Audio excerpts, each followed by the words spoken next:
하나님 아버지, 아무것도 할 수 없는 밤모섬에 갇혔어도 생명의 말씀을 전하는 사명을 감당하기 원합니다. 오늘 또 말씀하여 주시옵소서. 예수님의 이름으로 기도드립니다. 아멘. 제가 고등학교 2학년 10월 8일부터 교회를 다니기 시작했는데 그 해 12월 달에 성령 체험을 하고 새벽이고 저녁이고 교회에 와서 기도하기 시작했습니다. 이렇게 몇 달간 열심히 기도하고 있는데 어느 날 제가 꿈을 꾸었습니다.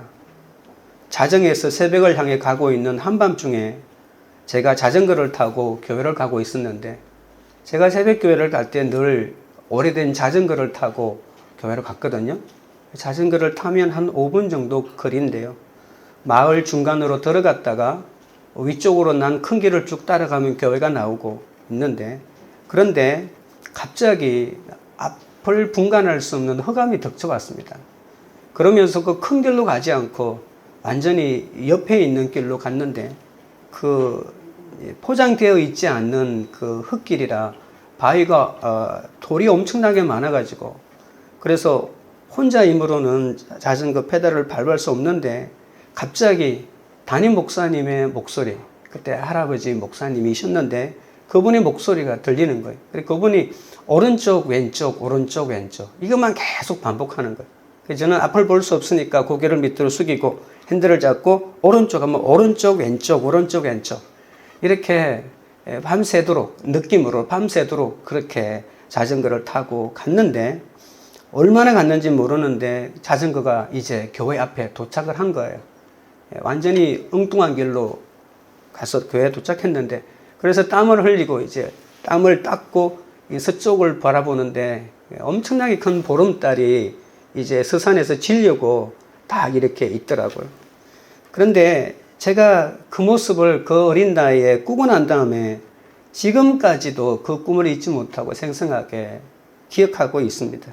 그때 느꼈던 그 평안함, 이제 다 왔구나라고 하는 그 만족감, 이런 것 때문에 이때까지 인생을 살아오면서 저에게 알게 모르게 큰 힘이 되었던 것 같습니다. 여러분은 믿음 안에서 꾼 꿈 가운데 오랜 세월이 지나서도 기억하고 있는 그런 꿈이 있습니까? 아니면 환상 같은 거 기억하고 있는 것이 있습니까? 오늘 9절부터는 본격적으로 요한이 본 환상에 대해서 얘기합니다. 그것도 특별히 예수님의 환상에 대해서 직접적으로 오늘 소개하고 있습니다. 오늘 본문에 나와 있는 예수님이 7교회에 말씀을 전하실 때 이 본문 중에서 한 부분이 7교회에 말씀하실 때 한 부분으로 가니까 굉장히 중요한 말씀이기도 합니다. 오늘 이 환상이 교회의 관점에서 어떤 의미가 있는지 살펴보도록 하겠습니다.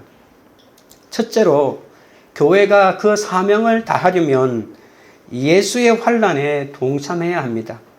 9절입니다. 나 요한은 너의 형제요 예수의 환난과 나라와 참음에 동참하는 자라. 하나님의 말씀과 예수를 증언하였으므로 말미암아 반모라 하는 섬에 있었더니 요한은 예수님의 12제자 가운데 한 명으로 주후 90년까지 생존한 유일한 사도였습니다.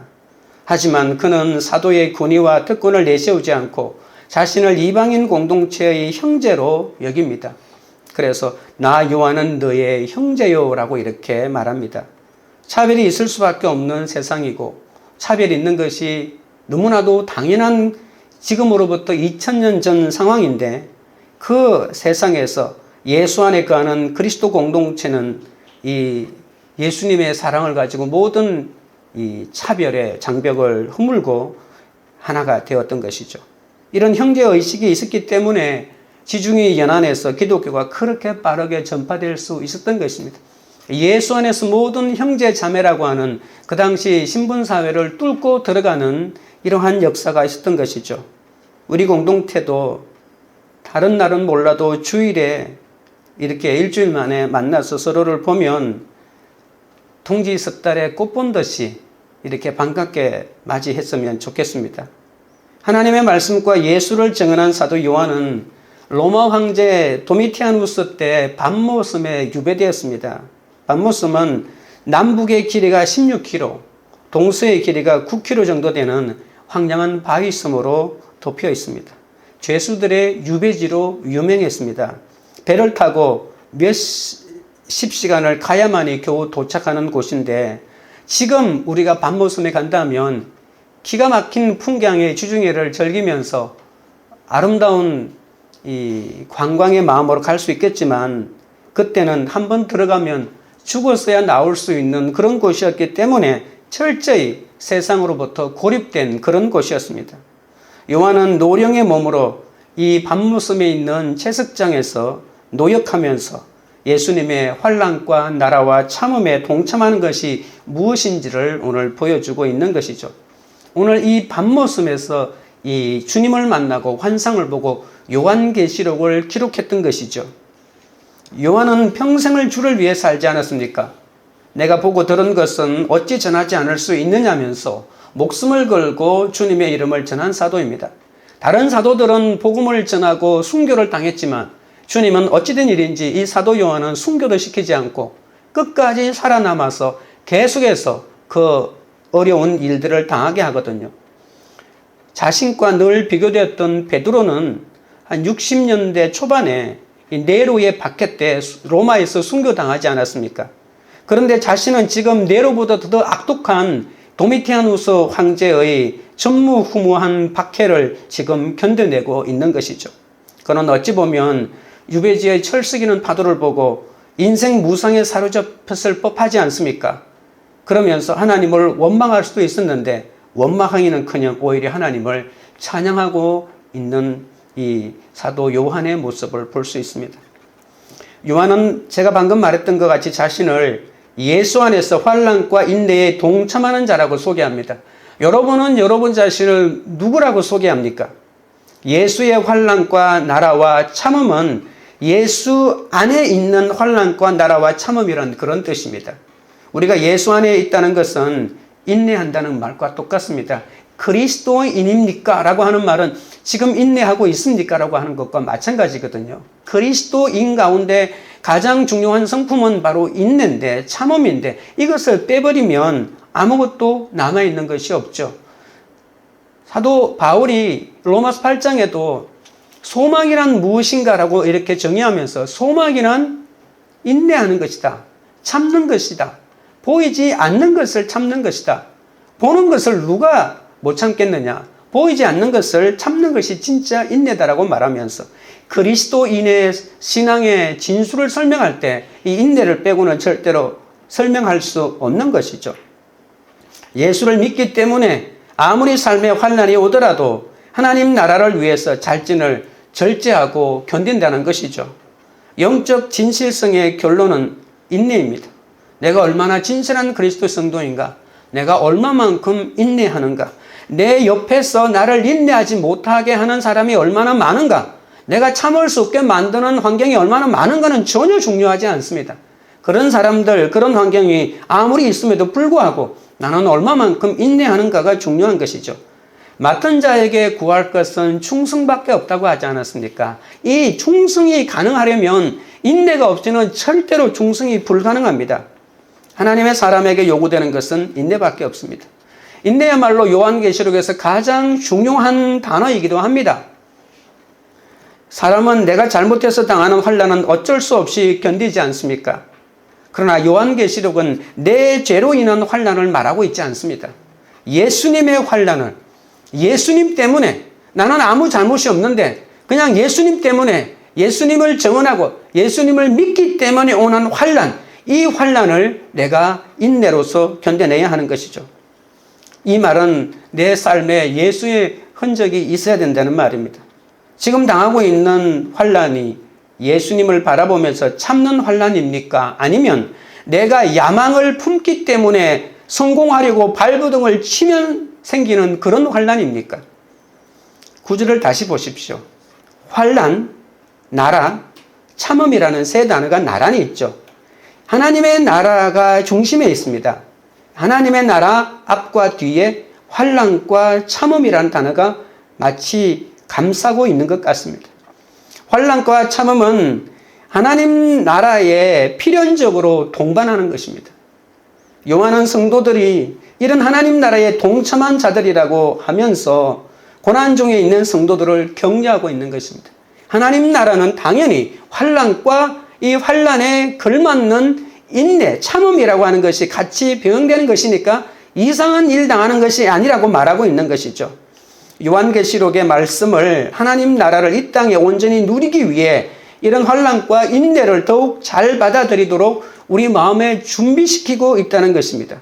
그래서 이 사도 요한이 일생 예수를 믿고 주님을 따라왔는데 자신의 인생을 한마디로 말한다면 예수의 환난과 나라와 참음이라고 동참한 자라고 말하고 있는 것이죠. 핵심이 뭘까요? 환난과 참음일까요? 아닙니다. 하나님 나라입니다. 그는 하나님의 통치, 예수 그리스도가 대신하는 이 하나님의 통치를 누리며 살았던 것입니다. 의와 평강과 희락의 하나님 나라. 환난이 있는데 환난을 참느라고 정말 죽을 것 같은 인내심을 발휘할 수밖에 없는 상황인데도 그 마음속에는 의와 평강과 희락밖에 없었다고. 왜냐하면 하나님의 나라가 그 중심에 있기 때문이라는 사실입니다. 그러니까 하나님의 나라는 비밀일 수밖에 없고 하나님의 나라는 계시일 수밖에 없는 것이죠. 하나님의 말씀과 예수를 정언하였으므로라고 이렇게 말합니다. 하나님의 말씀과 예수 그리스도의 증거가 자기가 곧 본 것인데 요한계시록 전체를 말하고 있는 것입니다.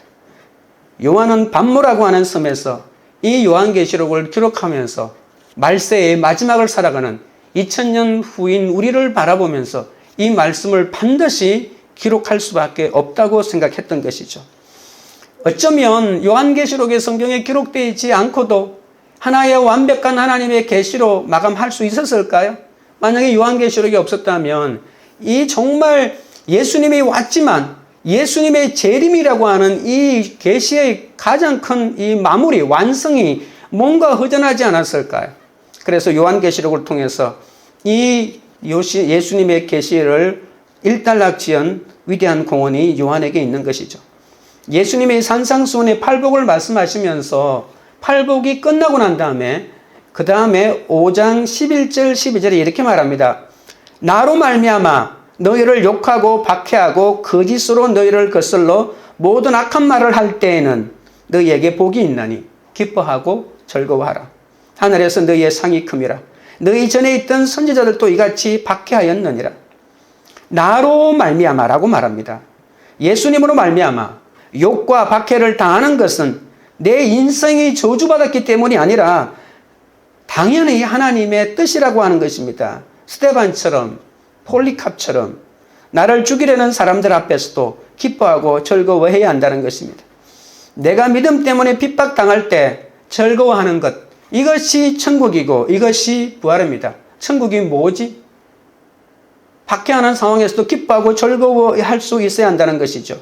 산상수훈의 팔복의 핵심은 가난이고 핍박입니다. 그러나 팔복은 시작도 끝도 천국입니다. 팔복이 처음이 가난한 자는 복이 있나니 심령이 가난한 자는 복이 있나니 그에게 주어지는 은혜가 뭐죠? 천국이죠 이것입니다. 마지막 8번째 복도 의를 위하여 핍박을 받는 자는 복이 있나니 천국이죠 이것입니다. 여러분 이 팔복 가운데 너희에게 뭐뭐 주겠다라고 한 게 내게는 과거형으로 되어 있지만 내게는 미래형으로 되어 있습니다. 그래서 하나님의 나라가 심령이 가난한 자는 천국이 너희 것입니다라고 하는 것이 현재형으로 누리는 천국이 또 있지만 미래형으로 앞으로 완성될 천국도 보여주고 있기 때문에 팔복의 시작도 끝도 하나님의 나라를 보여주고 있죠. 이 하나님의 나라가 팔복뿐만이 아니라 예수님의 가르침의 핵심인데 하나님의 나라가 없으면 환난과 인내는 그냥 개고생에 불과하고 남편 잘못 만난 것이고 자식 잘못 만난 것이고 부모 잘못 만난 것이고 상사 잘못 만난 것이고 와이고 내 팔자야 이겁니다. 한마디로 와이고 내 팔자야.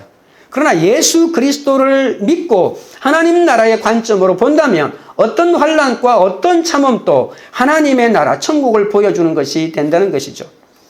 주님으로 인해서 핍박받지만 환경을 초월하시는 주님 때문에 기뻐하고 즐거워하는 것이 하나님의 백성, 그러니까 예수님의 제자의 갈 길입니다. 배우자와 함께 살아도 고독할 수 있죠. 참 희한합니다. 이 사람 만나서 살면 정말 행복할 것 같다는 생각이 들죠. 결혼하는 가장 첫 번째 이유는 헤어지기 싫다. 같이 붙어 있고 싶다. 같이 살고 싶다는 거잖아요. 그런데 인생을 오래 살다 보면 함께 살아도 고독합니다. 돈이 없어서 외출도 못하고 나를 도울 사람 하나 없는 환경 가운데 있다면 그것이 곧 밤모습 아니겠습니까? 내가 잘못한 것도 아닌데 갑자기 남편 잘못 때문에 우리 집안이 거들나고 완전히 어려움에 처할 때도 있습니다. 진정 외롭고 힘든 곳이 나의 밤모습입니다. 그러나 하나님은 이 밤모습에 머물러 있으라고 하십니다. 그곳에서 불평하지 말고 뭐 하라고요? 말씀을 묵상하라고. 주님이 주시는 훈련을 잘 견뎌내고 받으라고. 근데 어떤 훈련도 그냥 기다리는 거 아닙니다. 반드시 말씀 묵상이 있어야 합니다. 말씀 묵상이 없었기 때문에 기다렸는데 아무런 은혜가 없었던 거죠. 말씀 묵상을 안 했기 때문입니다. 말씀을 치열하게 내 삶 속에 내 삶으로 해석해내는 이러한 은혜가 있어야만이 그 기간이 훈련의 기간이 되는 거죠. 우리는 더 큰 사명을 향해 나아가려면 밤모습에 머물러 있으면서 불평하지 않고 말씀을 묵상하며 훈련을 받아야 합니다. 여러분, 하나님은 우리를 쓰실 때 그냥 평온한 상태로 만들어 놓지 않습니다. 왜냐하면 평안한 상태, 어떤 어려움도 생기지 않고 내가 가지고 있는 물질로, 내가 가지고 있는 부모의 배경으로 모든 문제를 해결할 수 있는 그런 환경에서 어떻게 하나님을 의지하고 천국을 바라보겠습니까? 여기가 천국인데 왜 내가 애써 보이지도 않는 천국을 보려고 그렇게 길을 쓸 필요가 없지 않겠습니까? 그러니까 다른 말로 하면 훈련이 안 된다는 거예요. 영성이 개발이 안 된다는 거예요. 영성이 드러나지도 않는다는 거예요. 로마 황제인 도마티아누스는 열등감으로 꽉 차 있는 사람이었습니다. 열등감으로 자기 사촌을 사형시키고 조카를 유배시킨 사람입니다. 또 자신을 신으로 칭하여 황제 숭배를 강요하면서 그리스도의 사도들을 자신이 하나님이 아니고 하늘에 계신 하나님이 있다고 믿고 섬기는 그리스도인들을 모두 처형시키고 극심한 박해를 일삼았던 사람입니다.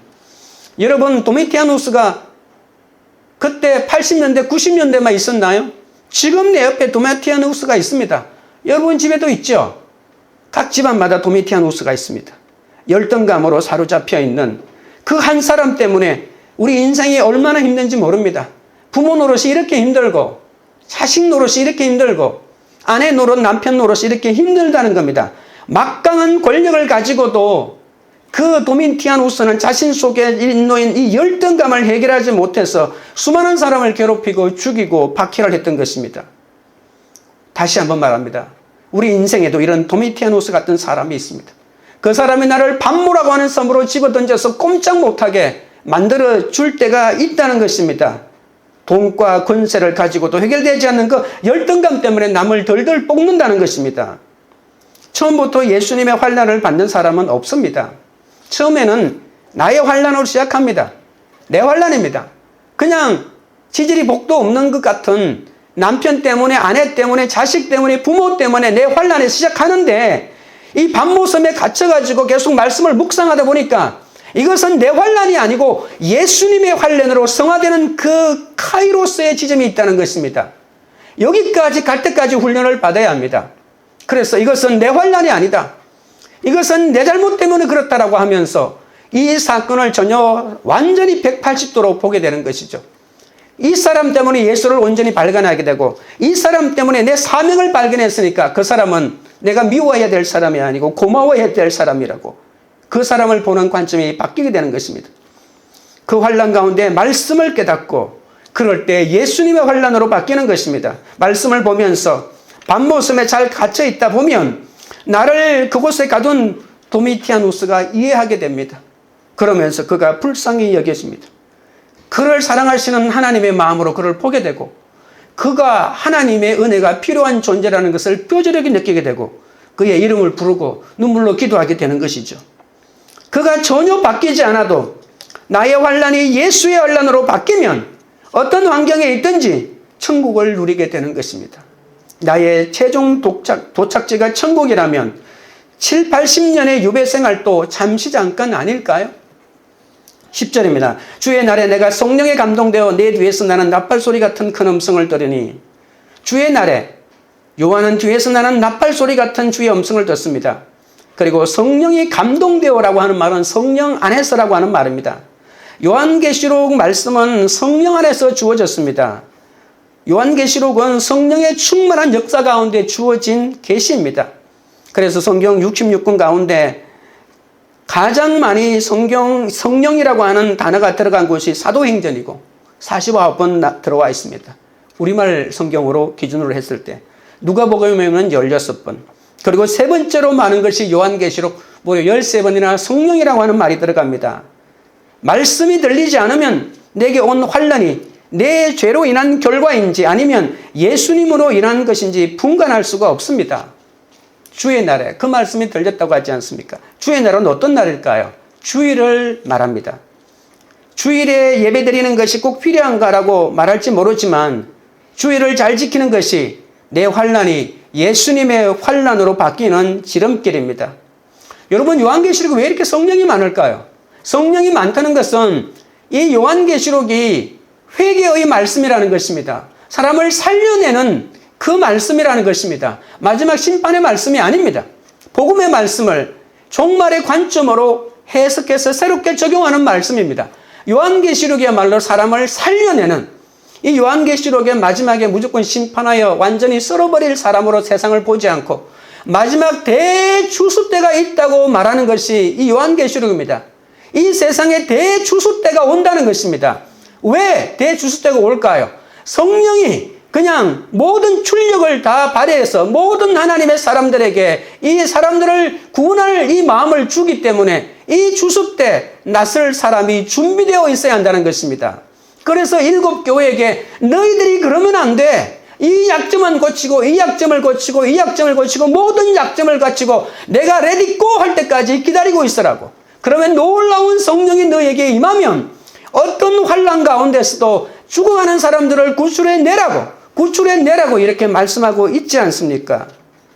우리가 성령이 감동되고 하나님의 말씀이 들리면 하나님의 말씀을 읽고 듣고 지키는 힘이 생기는 것이죠. 하나님의 말씀을 읽고 듣고 지키는 사람이 복이 있다고 말하고 있지 않습니까? 요한계시록의 1장에, 요한계시록 22장에 이 예언의 말씀을 읽고 듣고 지키는 자에게는 복이 있다고 말하고 있지 않습니까? 우리는 주님이 우리를 알고 계시기 때문에 우리는 어떤 상황에서도 혼자가 아니라는 사실을 아셔야 합니다. 나는 혼자다라고 느끼면 내 신앙이 떨어졌구나. 어떠한 상황에서 주님은 우리와 함께 하십니다. 우리가 똑같은 사건을 당해도 말씀으로 준비된 사람은 성령의 감동이 있습니다. 늘 말씀으로 준비하고 있으면 어떤 사건이 와도 내가 쉽게 무너지지 않습니다. 내 정신줄을 놓지 않고 하나님을 원망하지 않고 기도의 자리로 나가는 것이죠. 사건이 왔기 때문에 내 삶에 저주가 온 것이 아니고 사건이 왔는데도 정말 어떤 기도 제목보다도 간절하게 기도할 수 있는 기회를 하나님이 주셨는데도 기도하지 않는 거예요.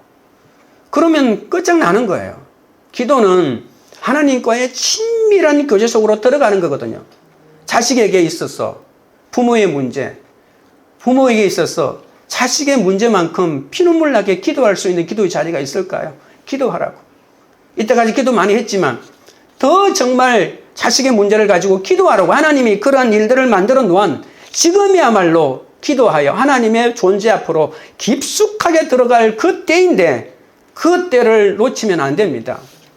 11절입니다. 이르되 내가 보는 것을 두루마기에 써서 에베소, 스무나, 버가모, 두아디라, 사데, 빌라델비아, 라우디게아 등 7교회에 보내라 하시기로. 우리는 왜 말씀을 깨달아야 할까요? 할 일이 있기 때문입니다. 하나님은 말씀을 깨닫는 자에게 사명을 주십니다. 우리는 하나님께 쓰임받기 위해 이 땅에 왔습니다. 제대로 쓰임받기 위해서는 시련을 통해서 약점을 고쳐야 합니다. 시련이 있는 것은 내 약점을 고치기 위해서입니다. 우리 속에는 7교회의 모습이 다 있지 않습니까? 에베소 교회는 첫사랑을 잃어버렸고, 버가모 교회는 발람의 교훈을 따랐고, 두아디라 교회는 이세벨을 용납하여 우상숭배와 음란에 빠졌고, 사다의 교회는 살아있으나 죽은 자 같고, 라우디게아 교회는 차지도 덥지도 않은 미지근한 믿음을 가졌다고 책망받지 않았습니까? 7교회의 모습 가운데 내가 안 속한 것이 어디 있습니까? 우리는 날마다 말씀을 묵상하면서 내 속에 이런 악한 모습이 있음을 보아야 합니다. 그래도 주님은 이 약점들을 고치면서라도 쓰시겠다고 하시거든요. 주님은 약점은 고쳐서 쓰시는 분이십니다. 가장 완벽하게 고쳐서 가장 완벽하게 쓰시는 분이십니다. 우리가 약점을 가지고 있고 그리고 하나님 앞에 붙들리면 내가 하나님 앞에 쓰임받으면서도 절대로 내 자랑하지 않고 겸손하게 그 일을 가니까 하나님의 일을 하면서도 끝까지 겸손한 사람이 가장 위대한 사람입니다. 하나님의 앞에서 얼마나 많이 쓰임받았는지가 중요하지 않고 쓰임받고 난 다음에도 겸손한가, 내가 개척할 때 그 마음을 끝까지 가지고 있는가가 중요하지 않겠습니까? 그런데 내가 잘 되고 엄청난 성과를 내면 그 처음 마음을 가지기가 쉽지 않습니다. 나는 가진다 할지라도 내 후대가 계속 가지기는 힘듭니다. 여러분, 세계 최고의 교회, 그 당시 영국 런던에 있는 스펄전 목사님이 이루었던 그 놀라운 교회가 그 당시 한 3,300명 정도의 성도가 있었는데 세계 최고의 교회였습니다. 여러분, 지금 그 교회는 그냥 관광지에 불과합니다. 당대에 이루었도 그것이 당대에 끝나지 않고 계속 그것이 유지되는 것, 그것이 중요합니다. 믿음이 좋은 여러분들의 기도 제목이 뭡니까? 내 믿음 내 자식에게 물려주는 것이죠. 그런데 참 안 되죠. 어째 그리 안 되는지 모르겠어요. 그게 모든 부모의 숙제요, 기도 제목인데 그게 그렇게 안 됩니다. 예수님은 날마다 우리의 약점을 고쳐서, 그리고 약점을 고치는 방법이 날마다 말씀으로 내 삶에 적용하는 것인데, 그러면 내가 날마다 한 가지 말씀으로 적용하여 살아내면 이것 때문에 다른 사람의 적용을 도와줄 수 있고 다른 사람을 살릴 수 있는 거예요.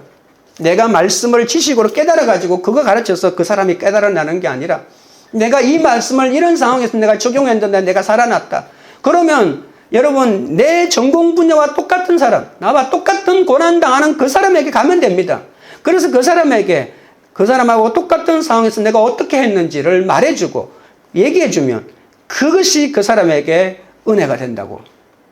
예수님은 이 편지를 서서 에베소, 스무나, 버가모, 두아디라, 사데, 빌라델비아, 라우디게아 등 7교회에 보내라고 합니다.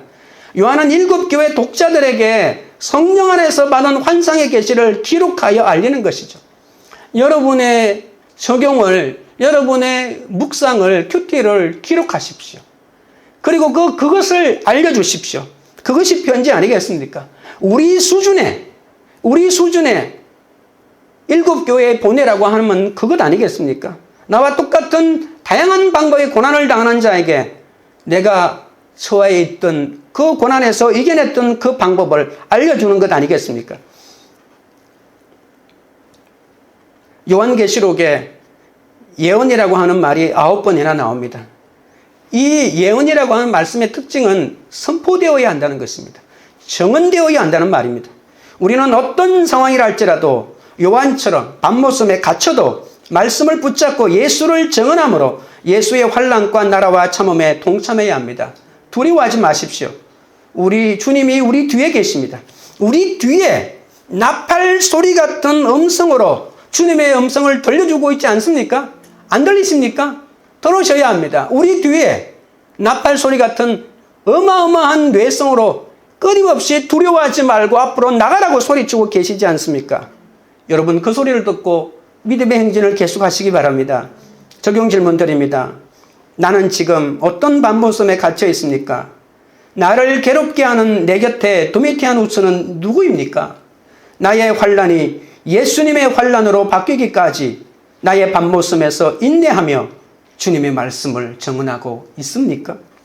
둘째는 예수님이 누구신지 날마다 생각해야 사명을 감당할 수 있습니다. 12절입니다. 몸을 돌이켜 나에게 말한 음성을 알아보려고 돌이킬 때에 7 금촛대를 보았는데, 요한이 자신에게 말한 음성을 알아보려고 몸을 돌이킬 때 7 금촛대 사이에 계신 그리스도의 모습을 보게 됩니다. 우리가 말씀을 묵상하면서 주님의 음성을 들으면 미운 상대라 할지라도 돌이키는 마음이 생겨야 합니다. 내가 이런 환난 가운데 예수님을 만났는데 원수도 아닌데 미운 감정 하나 해결하지 못하고 있습니다. 기도가 응답되는 것보다 내 속에 미움이 제거되는 것이 더 큰 은혜입니다. 내 속에 있는 약점에서 돌이키지 못하면 사명을 감당할 수 없다는 것입니다. 영광의 하나님은 예수님을 통해 이 찬란한 사명의 세계를 계시해주고 있지 않습니까? 지금은 반모성 같은 환경에 사로잡혀 아무것도 할 수 없는 절망 같아도 돌이켜 생각하면, 주님을 보려면 이렇게 돌이켜 보아야 되잖아요. 이 돌이켜 보는 것, 하나님의 말씀으로 생각해 보는 것, 내 관점에서 생각하지 않고 다른 사람의 관점에서 생각하는, 이 돌이켜 생각하는 이러한 나의 적용이 있을 때 내 삶의 지경이 그만큼 넓어지는 거죠. 여러분, 1차원, 2차원, 3차원, 4차원 이러한 사람의 특징은 그냥 1차원은 그냥 직선에 불과하잖아요. 그러니까 이렇게 넓게 못 보고 앞만 보고 위아래도 없습니다. 일직선입니다. 일직선에 똑같이 없으면 영원토록 그 사람을 만날 수가 없는 것이죠.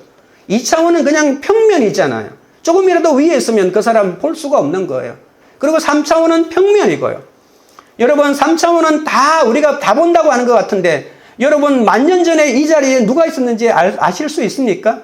1000년 전에도 이 자리에 누가 있는지, 앞으로 1000년 후에도 이 자리에 누가 있는지 시간을 초월하여 볼 수 있는 것이 4차원입니다.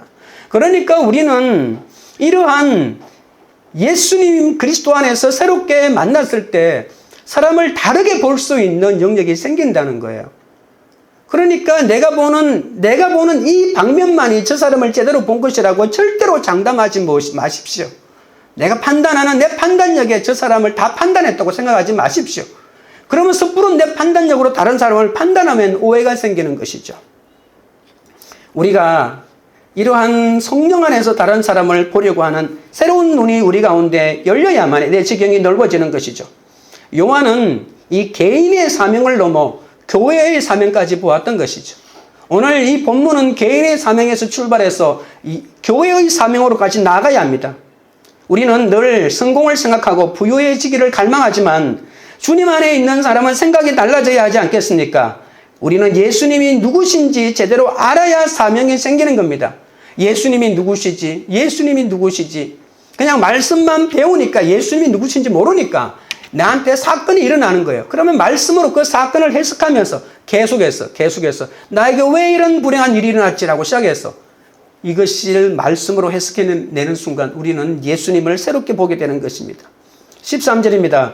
초대 사이에 인자 같은 이가 발에 끌리는 옷을 입고 가슴에 금띠를 띠고, 인자 같은 이는 다니엘서 7장 13절에 있는 말인데 예수님의 신분이 메시아라는 그런 말입니다.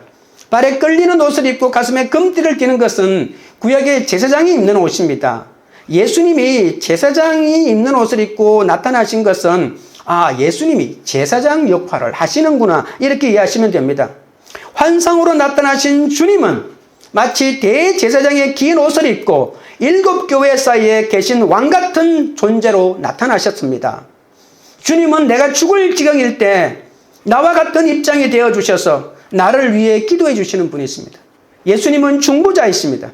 제사장은 하나님과 백성 사이에서, 백성의 입장에서 이 백성들을 살려달라고 변호해 주는 사람이 제사장이고, 예언자는 하나님과 이스라엘 백성 사이에 하나님 편에 서서 말씀을 지키라고 외치는 자가 예언자입니다.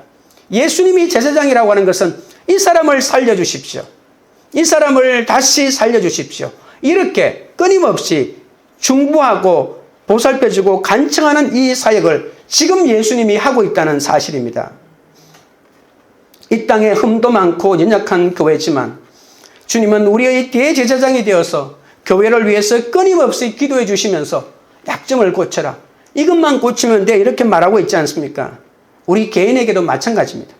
우리는 고난에 빠졌을 때 왜 이런 고난이 나에게 왔느냐면서 탄식을 하고 있는데, 탄식만 하지 말고 그날 말씀 묵상으로 예수님을 찾고 나도 이제 예수님처럼 살아야 되겠다고 내가 할 수 있는 가장 작은 범위의 적용을 하나씩 시도해 나가는 것입니다.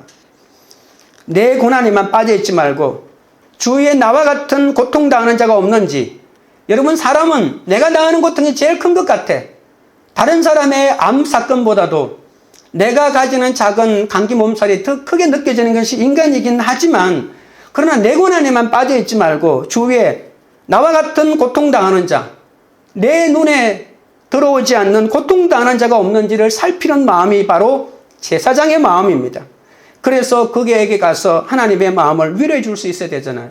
예수님이 우리에게 제사장 위로를 해주는 것과 마찬가지로 우리도 그들을 찾아가서 그들에게 내가 할 수 있는 범위 내에서 따뜻한 말 한마디도, 따뜻한 눈길 하나라도 그 사람을 살릴 수 있다는 것 여러분 믿으십니까?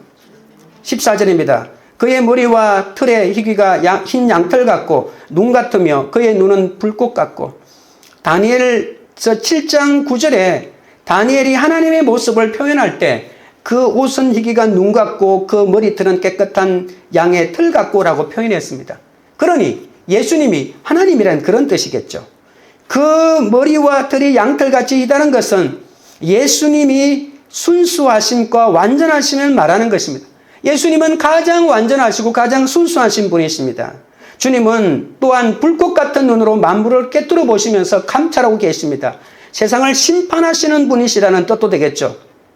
하나님은 불꽃 같은 눈으로 나를 지켜보시면서 하나님의 사람은 어디를 갔든지 지켜주시지만 악한 원수마귀는 하나님의 사람을 해하지 못하도록 하나님의 사람이 지나가는 길에 도사리면서 함정을 파고 그리고 그를 넘어뜨리려고 하는 그들을 하나님이 막아내시지 않습니까? 예수님은 하나님이십니다. 교회는 있는 힘을 다해 이 진리를 선포해야 합니다.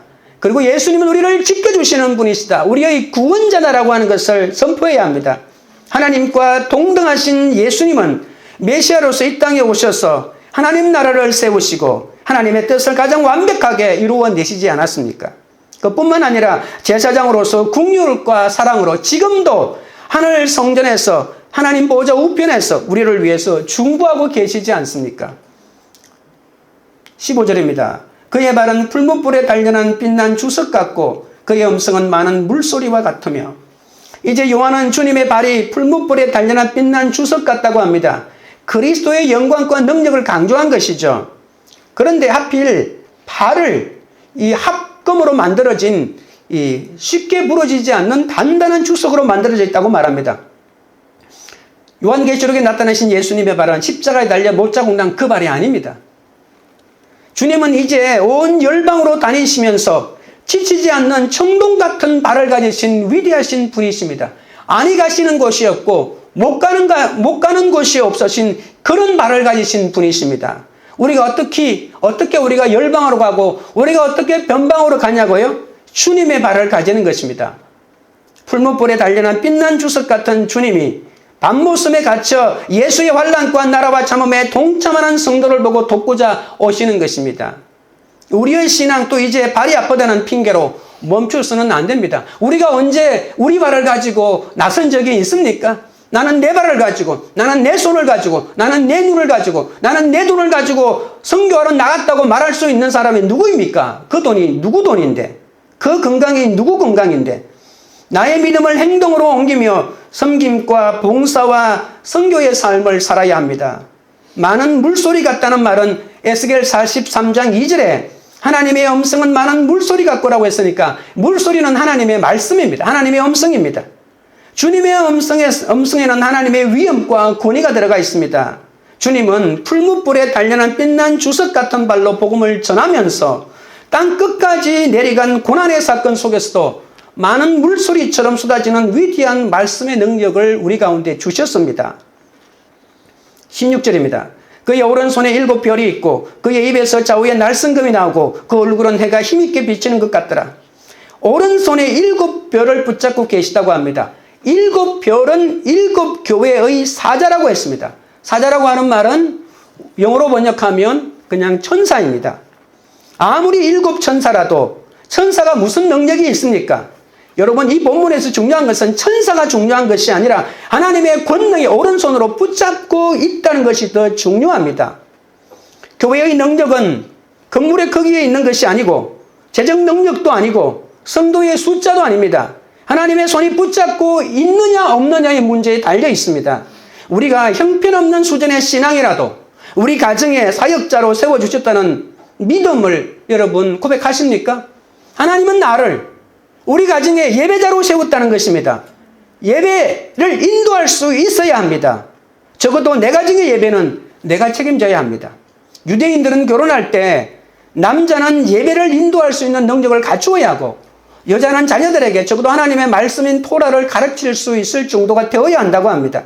이것이 결혼의 조건입니다. 그의 입에서 좌우에 날성금이 나오고라고 하는 말은 예수님에서 입에서 나오는 날성금인데 바로 심판을 말합니다. 금은 말씀을 뜻합니다. 주님은 언제나 살아있고 활력이 넘치는 말씀 아닙니까? 주님의 입에서 좌우에 날성금인 말씀이 죄와 사망의 권세를 멸하신다는 것입니다. 교회에서 직분을 맡길 때도 그 사람의 외모나 학력이 아니라 그 사람의 입에서 날성금이 나오는 사람이어야만 합니다. 우리는 내 입에서도 주님처럼 날성금이 나오도록 기도해야 합니다. 하나님 아버지여, 내 입에서 날성금의 말씀이 나와서 악한 것들을 물리치게 하여 달라고 기도해야 합니다. 그 얼굴은 해가 힘있게 비치는 것 같다라고 했는데 주님의 모습이 종말에 나타나는 용사 같다고 합니다. 주님은 어떤 어둠도 숨지 못하는 빛이시기에 죄짓고 숨을 데가 없습니다. 어두운 밤모섬에서도 내 뒤에서 나는 도우시는 예수님을 날마다 보는 자는 그 얼굴이 힘있게 빛날 것입니다. 여러분, 주님이 빛을 비추시는데 내 모습에서 빛이 안 나겠습니까? 주님에게 붙들리는 사람은 죄를 고백하고 회개하게 하십니다. 왜냐하면 주님 앞에 붙들리는 사람은 죄짓고는 못 사니까 회개하게 하지 않습니까? 회개하고 정결하게 하니까. 회개한 사람이 능력이 있는 사람입니다. 거룩한 사람이 능력입니다. 거룩이 능력입니다. 믿으십니까? 능력은 큰 소리 치는 것이 아니라, 방언이 아니라 거룩이 능력입니다. 정결이 능력입니다. 왜냐하면 여러분, 사탄을 쫓아내고 귀신을 쫓아낼 때 저도 그런 경험했는데 한참 기도하다가 내 속에 있는 죄가 기억이 나는 거예요. 그러면 사탄이 막 나를 조롱합니다. 그러면 그냥 기도할 힘이 쭉 빠집니다.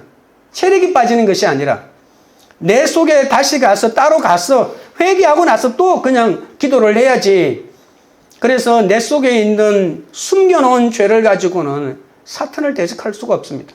대적하는 건 보여도 사탄이 웃습니다. 아이고, 니캉 내캉 똑같는데 이 사람아, 대충 해라. 뭐 이렇게 하는 거죠. 믿음의 사람은 해가 힘있게 비추는 것 같아서 주님의 말씀이 삶을 비추어 또는 어둠 가운데 해하지 않기 때문에 이 얼굴이 해가 힘있게 비치는 것 같은 주님과 함께 사는 사람은 죄를 안 짓는 사람이 아니라 날마다 그 죄를 회개하고 말씀 앞에 교정을 받는 사람이니 능력 있는 사람이 아니겠습니까? 적용 질문 드립니다. 고난 중에서도 왜 나에게 이런 일이 생겼는지 원망하고 있지는 않습니까? 예수님은 누구이신지 생각하는 것이 내 고난을 이기는 답임을 믿습니까? 셋째는 두려움을 이기고 더 큰 사명으로 나가야 합니다. 17절부터 18절입니다. 내가 볼 때에 그의 발 앞에 엎드려져 죽은 자같이 되매 그가 오른손을 내게 얹고 이르시되 두려워하지 말라. 나는 처음이요 마지막이니 곧 살아있는 자라. 내가 전에 죽었었노라. 볼지어다 이제 세세토록 살아있어 사망과 음부의 열쇠를 가졌노니. 그리스도의 영광을 본 요한은 그 발 앞에 엎드려져 죽은 자같이 되었습니다. 요한은 누구보다도 주님을 사랑했지요. 그런데 완전하신 주님 앞에서 자신의 부정한 모습을 깨닫고 죄인으로 그 앞에 완전히 엎드려진 것입니다. 죄인은 하나님을 보면 살 수 없습니다. 하나님의 영광을 본 자들은 내가 망하게 되었다고 고백하지 않을 수 없는 것이죠. 우리도 자기의 실체를 하나님 앞에 내려놓고 자기 정체성에 대한 정확한 고백이 필요합니다. 우리는 날마다 내 처지에서 두려운 게 많습니다. 이사야서 6장에 보면 우시아 왕이 죽던 해에 이 이사야가 하나님의 보호자의 환상을 보게 되잖아요. 그때 자신은 입술이 부정한 자일 뿐만이 아니라 이것은 기본적인 고백이고 나는 입술이 부정한 백성 중에 살았다는 그것까지도 회개하고 있습니다. 그 말은 무슨 말이냐면 내 죄만 내 죄가 아니고 이 백성들이 지은 죄도 다 내 죄입니다라고 이렇게 고백하고 있다는 것이죠.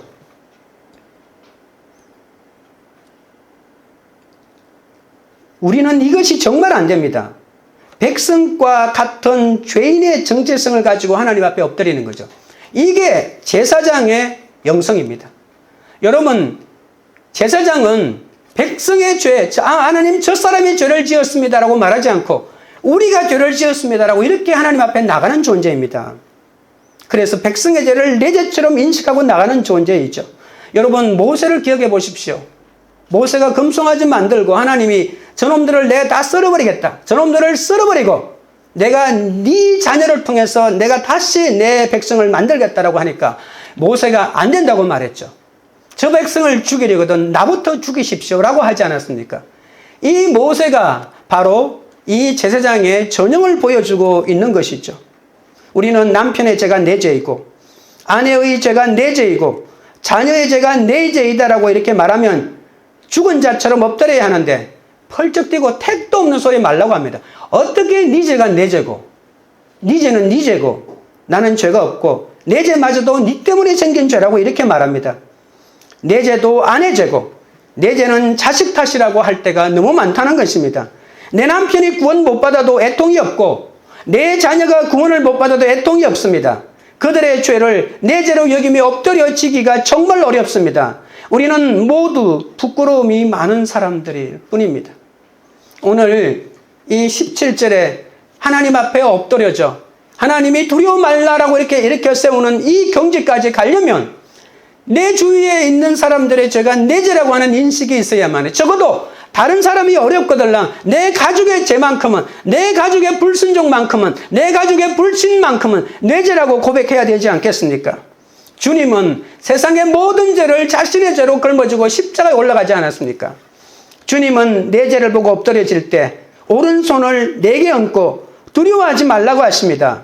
주님은 내 믿음 이상의 삶을 요구하지 않습니다. 왜 그리 두려워하십니까? 우리는 가진 것 이상의 삶을 하나님이 혹시라도 요구하실까 봐 미리미리 두려워 벌벌 떱니다. 하나님은 나를 잘 아십니다. 오늘 내가 망해서 죽은 자같이 엎드려져 있고 주님의 일을 하지 못해서 엎드려져 있고 그런 인생을 살 수 없어서 각자의 환경에서 죽은 자처럼 엎드려질 때가 너무나도 많습니다. 우리가 죽은 자같이 되지 않으면 다른 사람을 섬길 수 없습니다. 죽은 자같이 되어서 예수님이 다시 일으켜주는 이 경험이 있어야 합니다. 내가 죄인이다고, 내가 우리 가정에 내 죄 때문에 예수 믿지 않고 불신이 일어났다고 이런 고백을 하고 주님으로부터 위로를 받고 이렇게 시험을 받아야만이 다른 사람을 섬길 수가 있다는 것입니다. 내가 못 죽었는데 어찌 다른 사람을 섬길 수가 있겠습니까?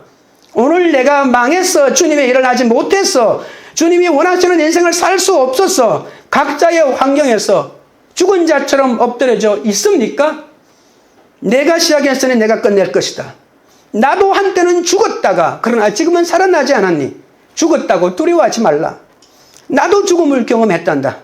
이제 나는 사망과 음부의 열쇠를 가지고 세세토록 살아있다면서 우리를 위로해 주시면서 예수님이 누구신지 주님이 우리에게 보여준다는 것입니다. 단순히 두려워하지 말라 세워주는 것이 아니고 예수님의 본질이 무엇인지 정확하게 알려주시고 너희는 나의 위로로 살아라 라고 이렇게 말씀해주고 계시다는 것입니다. 그 이유가 무엇일까요? 오직 하나, 더 큰 사명으로 나아가라고. 더 큰 사명으로 나아가라고. 우리는 나 혼자만의 신앙으로 끝나서는 안 됩니다. 우리를 왕같은 제사장으로 부르셔서 이 시대를 향한 주님의 안타까움을 알게 하시는 이유가 무엇입니까? 예수님은 왜 우리에게 말씀을 주실까요? 내가 나에게 고난을 먼저 당하게 하시고 고난당한 다른 사람에게 가라고 죽어가는 영혼들을 살리라고 내 입에 말씀을 넣어주셨습니다. 그 고난을 통해 더 큰 사명을 보라는 말씀입니다. 밤모섬의 환란이 힘들어서 죽은 자같이 되어도 회개하며 그 발 앞에 엎드리면 살아계신 주님이 나를 일으켜 새로운 사명을 주시고 더 큰 사명을 주고 계십니다. 더 큰 사명이 무엇일까요? 죽어가는 영혼들의 소리가 들리는 것입니다. 마치 빚진 자의 음성처럼 죽은 자, 나 좀 살려다오라고 하는 소리가 들리는 것입니다. 그들을 어떻게 외면할 수가 있겠습니까? 불린 맘만 옵니다라고 하는 19절이 있는데 주님이 부르니까 안 갈 수가 없는 것이죠. 그것이 열방이 되었던 변방이 되었던 19절입니다. 그러므로 내가 본 것과 지금 있는 일과 장차될 일을 기록하라. 내가 본 것과 지금 있는 일과 장차될 일을 기록하는 이유는 예수님을 증언하기 때문입니다. 예수 믿는 사람에게 전대미문의 박해를 가하면서 자신을 신으로 숭배하라고 외치던 도미티아노스 황제가 언젠가는 죽어 하나님의 심판대 앞에 설 것입니다. 장차 될 일은 심판과 구원 중에서 예수 믿고 천국 가라, 이거 아니겠습니까? 뭐가 장차 될 일이겠습니까? 앞으로 핵전쟁이 일어나고 뭐 나라가 어떻게 되고 이게 무슨 소용이 있습니까? 장차 일어날 가장 중요한 것은 예수 믿으면 천국 가고 예수 안 믿으면 지옥 간다는 사실 아니겠습니까? 이것이 영원한 진리입니다. 이것이 과거, 현재, 미래의 복음의 핵심입니다. 인생은 다 똑같습니다. 그러니 이제 너는 구원과 심판 중에서 무엇을 택한 것인지 택하라고 그에게 말하는 것입니다. 네가 지금 부자로 살지만, 네가 지금 권력자로 살지만, 네가 지금 높은 자리에서 수많은 사람을 부리며 살고 있지만 너의 마지막은 모든 사람과 똑같을 것이다. 그리고 네가 죽고 난 다음에는 하나님의 영원한 심판대 앞에 설 것이다. 그때 너는 뭐라고 말할 것인가? 이것을 알려주는 것입니다. 이것이 장차 될 일입니다. 이것이 민족의 앞날을 결정할 것이고 개인의 운명을 결정할 것입니다. 우리는 이 일을 기록하고 선포하라고 부름받은 사람입니다. 이 사실을 적어서 기록하라는 것입니다.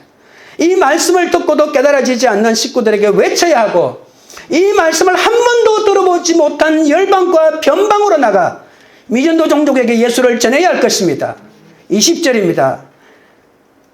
내가 본 것은 내 오른손에 7별의 비밀과 또 7 금촛대라. 7별은 7 교회의 사자여 7 촛대는 7 교회니라.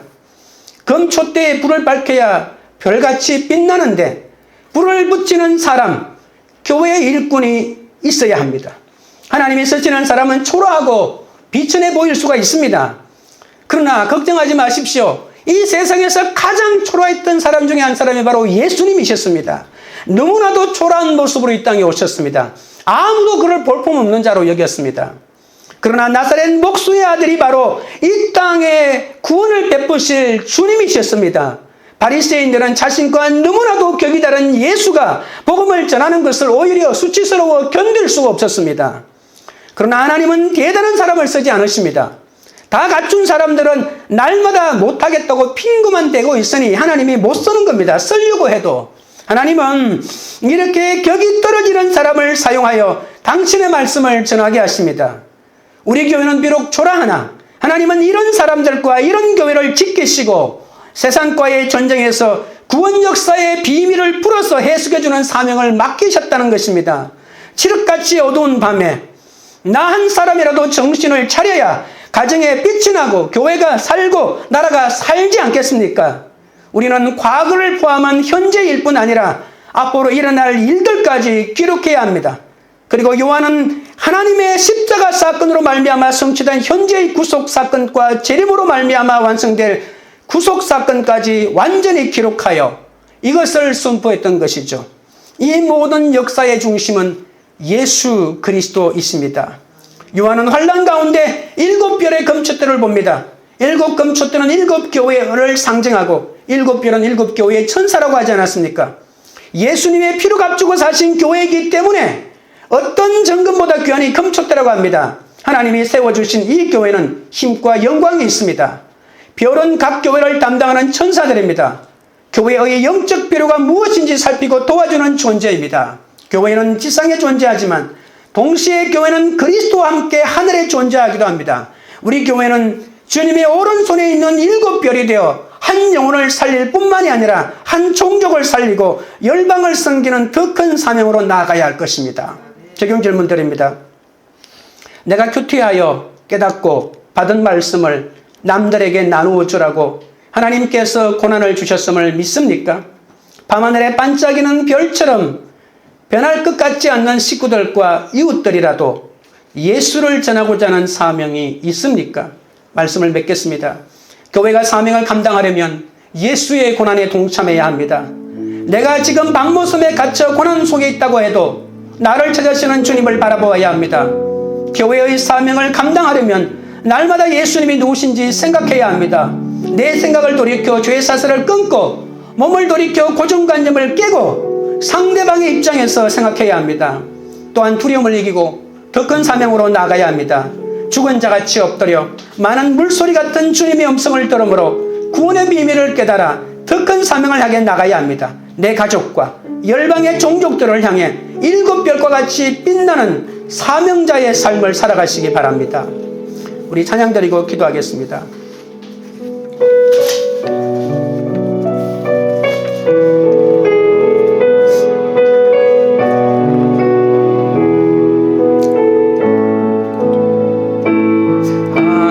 하나님의 사랑을 사모하는 자, 하나님의 평안을 바라보는 자, 너의 모든 것 창조하신 우리 주님이 너를 얼마나 사랑하시는지 하나님께 찬양과 경배하는 자, 하나님의 선하심을 닮아가는 자, 너의 모든 것 창조하신 우리 주님이 너를 자녀 삼으셨네. 하나님 사랑의 눈으로 너를 어느 때나 바라보시고 하나님 인자한 귀로서 언제나 너에게 기울이시니 어둠의 밝은 빛을 비춰주시고 너의 작은 신음에도 응답하시니 너는 어느 곳에 있든지 주를 향하고 주만 바라볼지라. 하나님 사랑의 눈으로 너를 어느 때나 바라보시고 하나님 인자한 귀로서 언제나 너에게 기울이시니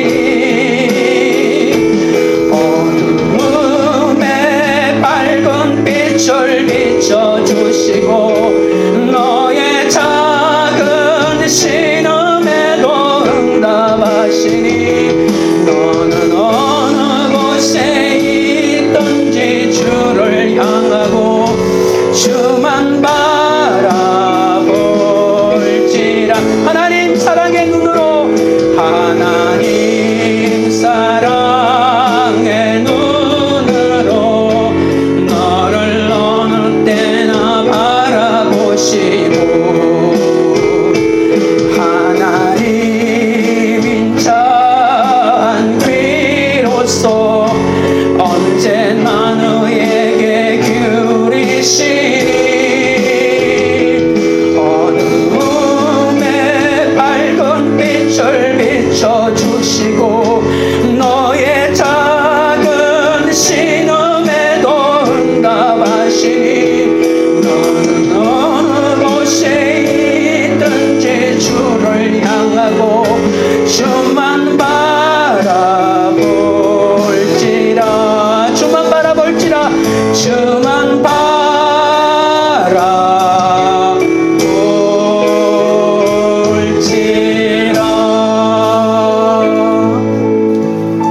우리 기도하실 때 어려운 밤모섬에 갇혀있고 나를 괴롭히는 도미티아누스 곁에 있어도 나의 환난이 예수님의 환난으로 바뀌기까지 나의 밤모섬에서 인내하며 주님의 말씀을 정은하게 해달라고 기도하겠습니다. 고난 중에도 왜 나에게 이런 일이 생겼는지 원망하지 않게 하시고 예수님은 누구이신지 생각하는 것이 내 고난을 이기는 유일한 답인 것을 믿게 해달라고 기도하겠습니다. 큐티하여 깨닫고 받은 말씀을 남들에게 나눌 줄 알고 고난을 주셨음을 믿고 밤하늘에 반짝이는 별처럼 변할 것 같지 않는 식구들과 이웃들이라도 예수를 전하는 사명을 감당하게 해달라고 우리 다같이 주의 세 번 부른 다음에 기도하며 나가겠습니다. 주여 주여 주여. 걸어가신 하나님 우리 아버지여, 우리가 지금 어려운 밤모섬에 갇혀 있습니다. 왜 나만 이런 밤모섬에 갇혀야 합니까? 다른 사람은 이런 어려움을 당하지 않는 것 같은데 왜 나만 이런 밤모섬에 갇혀야 합니까? 아버지 하나님이여, 왜 나에게만 나를 괴롭히는 도미티아누스가 있습니까? 왜 내 자식이, 왜 내 아내가, 왜 내 남편이, 왜 내 부모가, 왜 나에게 이런 도미티아누스가 아버지여, 나의 환난이 예수의 환난으로 바뀌기까지 나의 밤모습에서 인내하게 하시고 주님의 말씀을 정은하게 하여 주시옵소서. 고난 중에도 왜 나에게 이런 일이 생겼는지 원망하지 않게 하시고 예수님은 누구이신지 생각하는 것이 내 고난을 이긴 답인 것을 믿게 하여 주옵소서.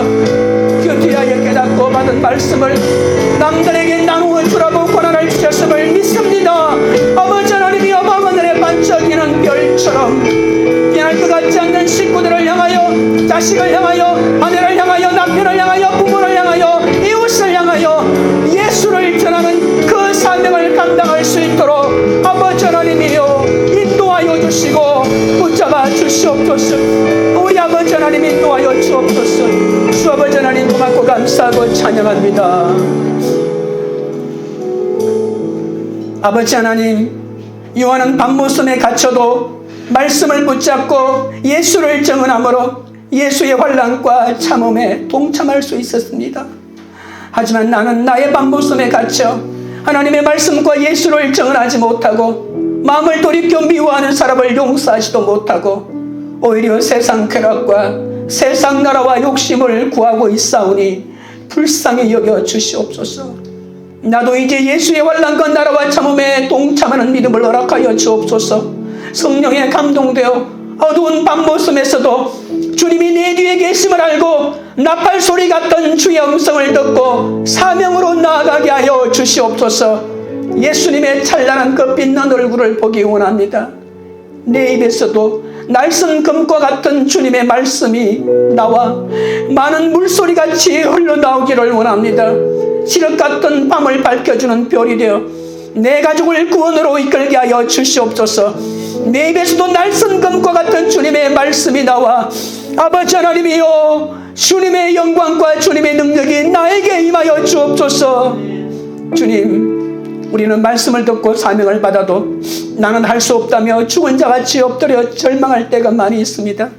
그러나 주님은 비천한 자를 택하십니다. 너는 두려워하지 말라. 이것은 내일이 아니고 내일이라고. 너는 마음 먹고 순종하고 더 큰 사명으로 나아가기를 원한다고 하는 주님의 음성을 듣기 원합니다.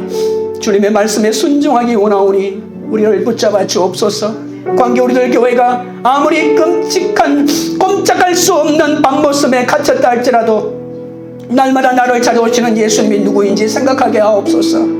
주님의 영광과 각자의 죄를 보고 주 앞에 죽은 자같이 엎드리며 주님이 우리에게 주신 사명을 깨달아 더 큰 사명으로 열방으로 나가기 원합니다.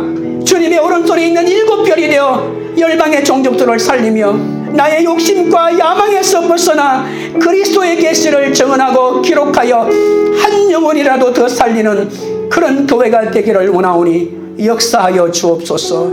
예수 그리스도 이름으로 기도드리옵나이다. 아멘.